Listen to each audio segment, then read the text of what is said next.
Hi, everyone.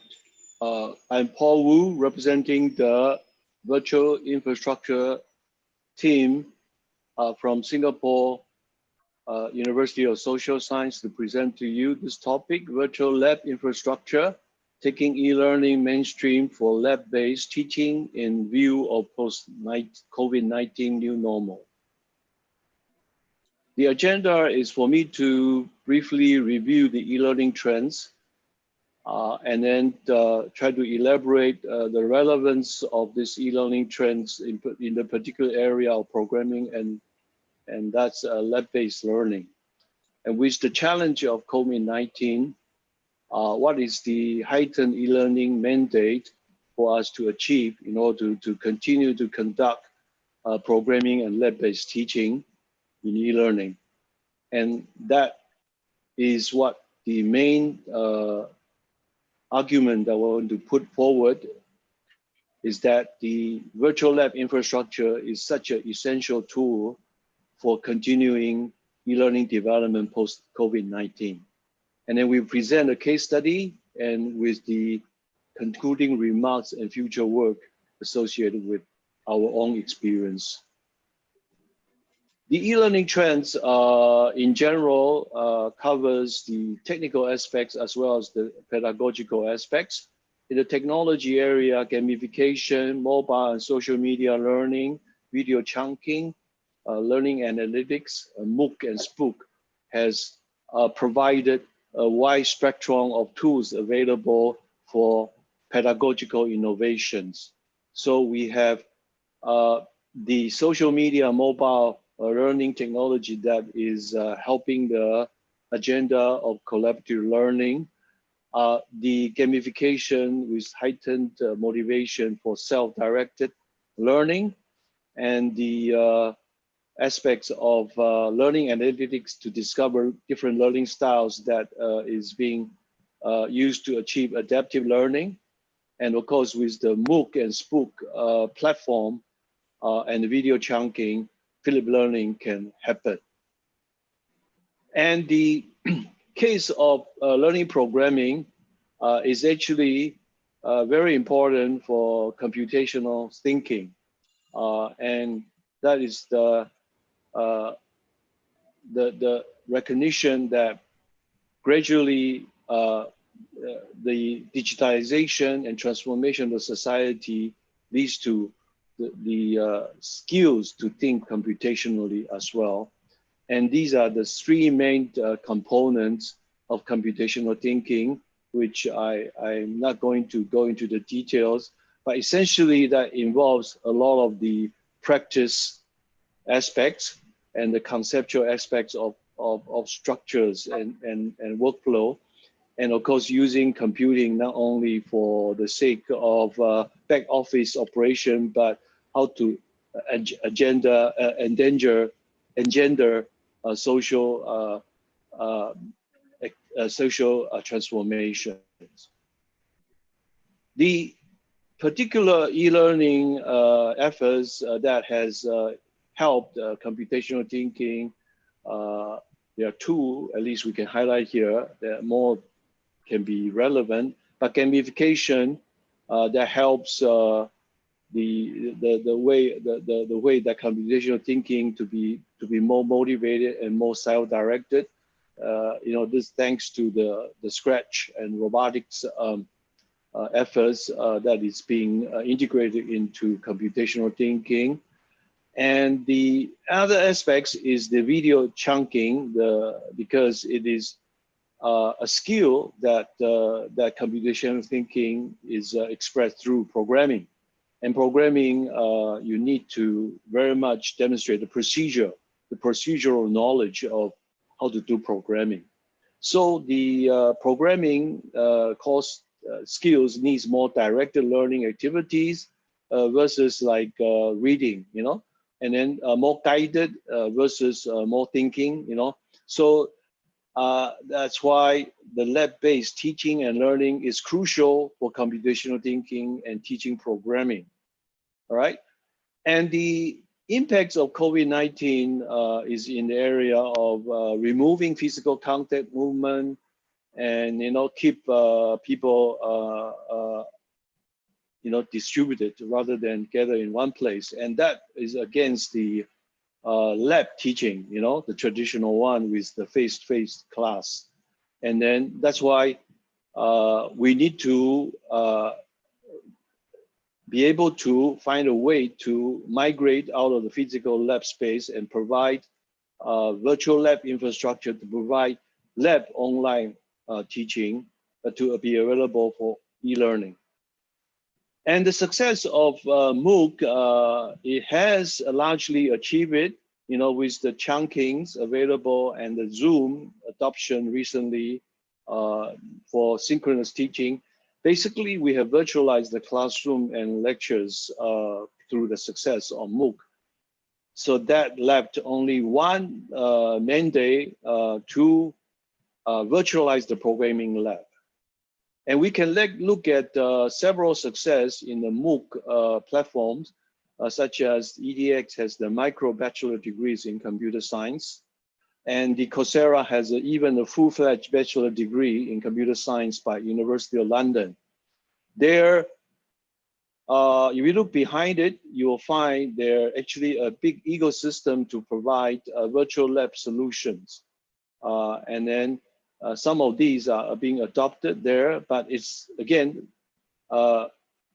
without us realizing, it is crucial to provide such virtual lab infrastructures in order for those online programs to be successful, including the tools, including Azure Lab Services. Perhaps not many people heard about it, but indeed it's very important.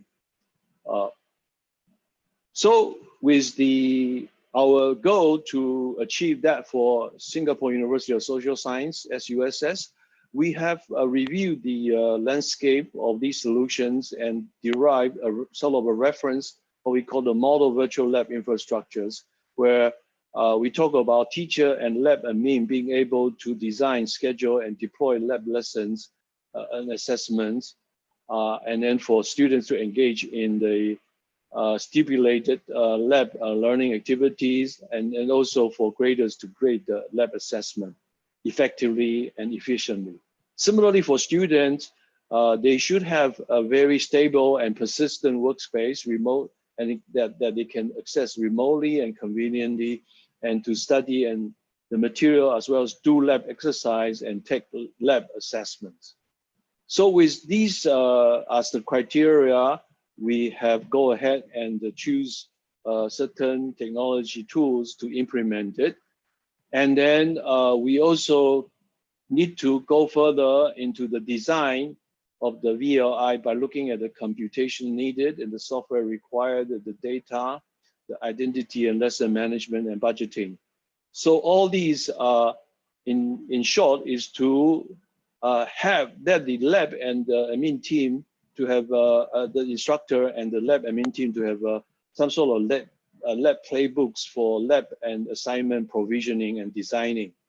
Okay, it's as convenient as that without involving, the cabling and all these huge infrastructure tasks. But it's just a playbook, sort of the vision of infrastructure as code. And then the student will be able then also to have access to personalized lab desktop remotely without the need to go to the physical lab, and at their home, through internet and securely and so on. So these are the two main things, design goals for our VLI, and which we have achieved in our infrastructure. And here is a demo of it. So here's the virtual lab infrastructure interface to use your email and password to log in, sign in. After sign in, your courses will be all shown here, including student and teacher roles. So I'm going to use a web application development course where I'm registered as a student, and after that, they tell you the submission details. Then I want to go to my assignment by clicking my work to go to the workspace. It will take some time to spin up the labs. Okay, it's still ongoing.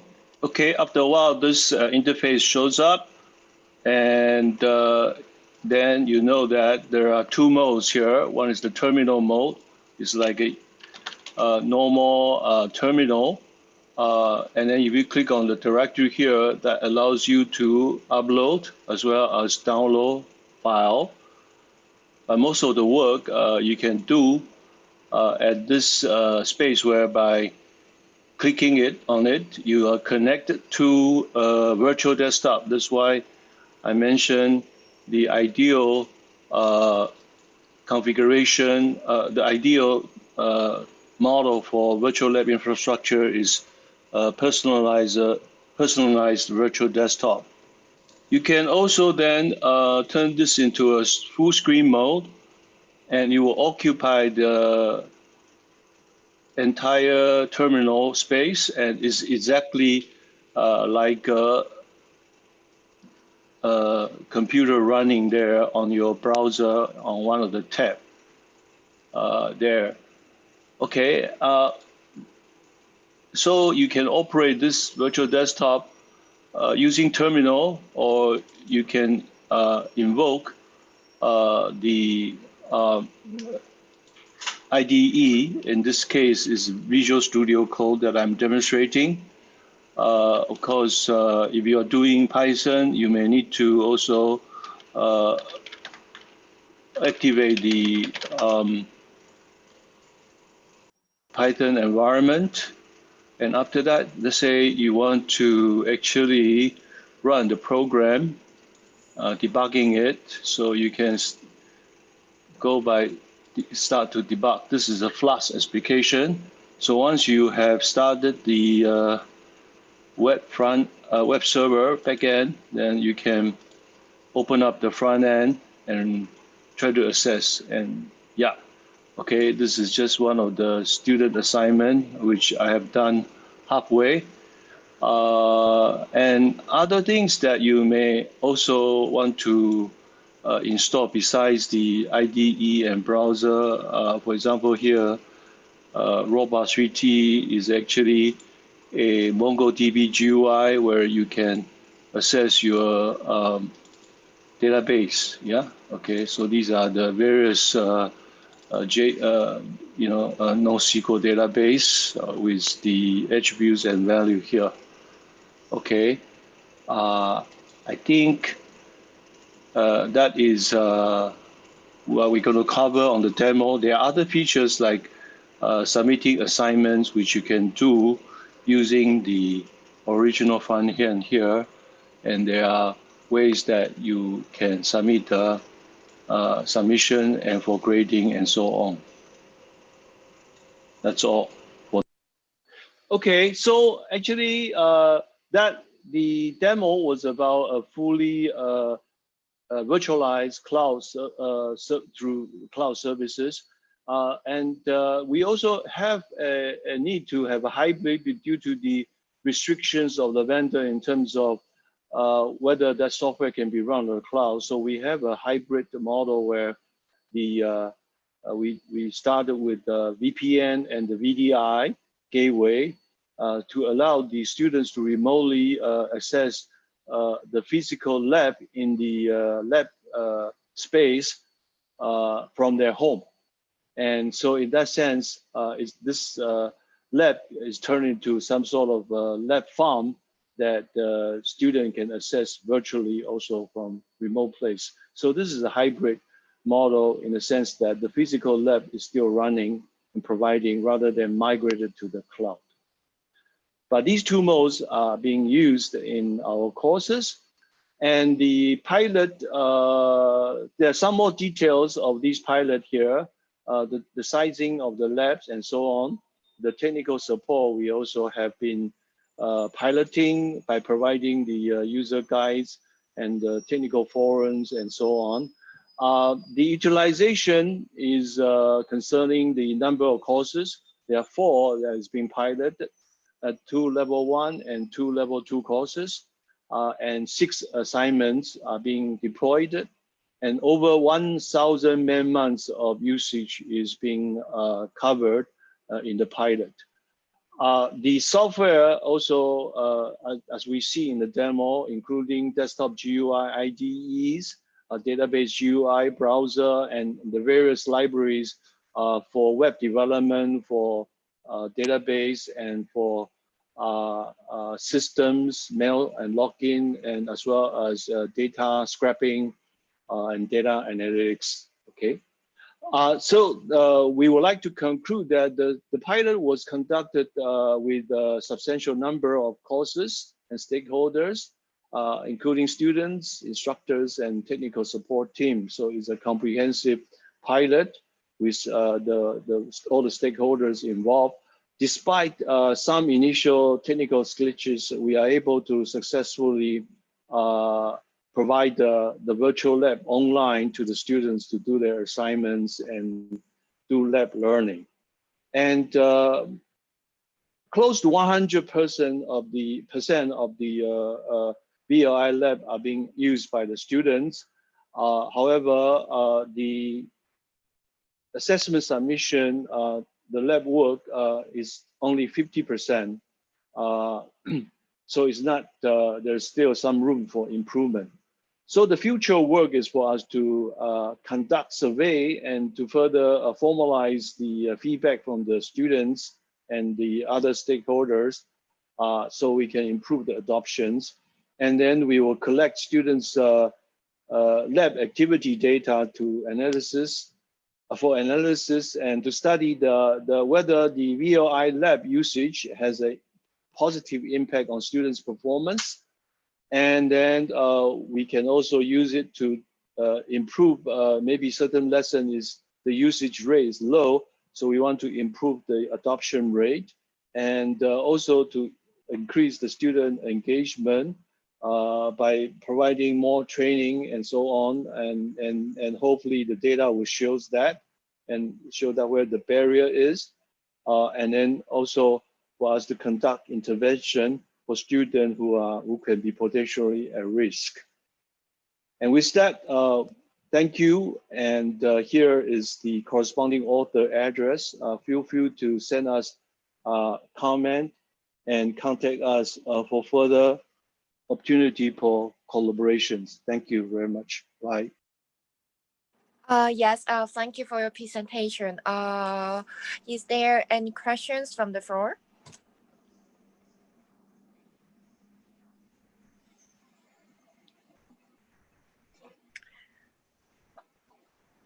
May I ask a question then? How can is there any questions or difficulties or challenges when you set up the platform or incorporating into the teaching and learning practice?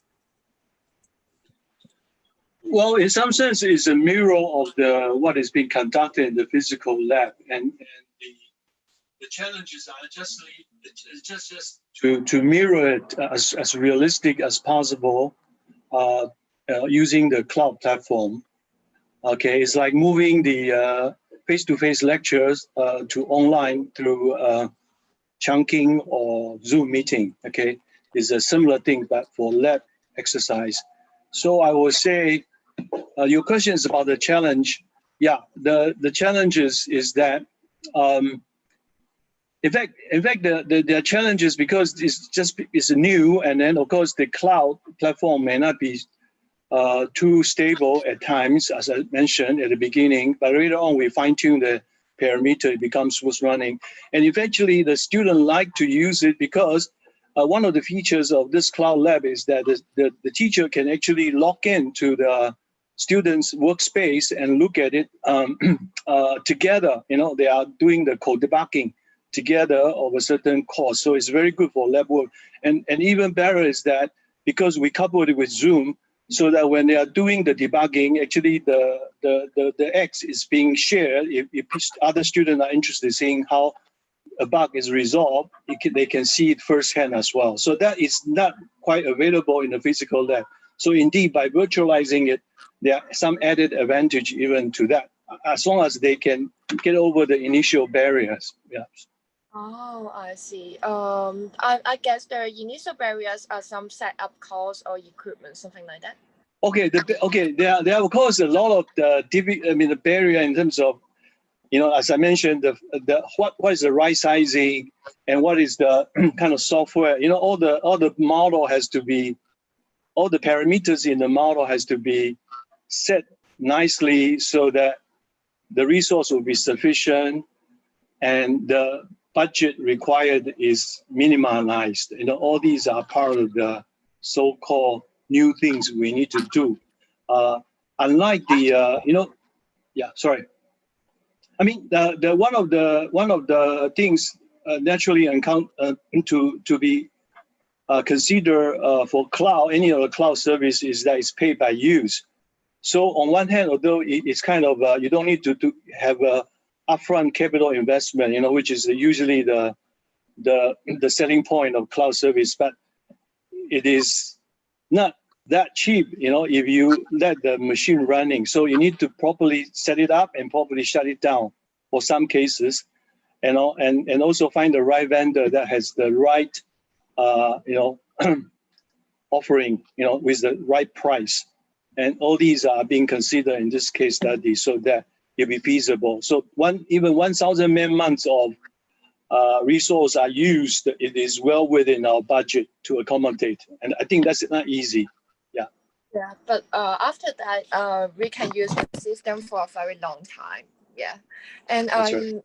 yes. Thank you for your presentation.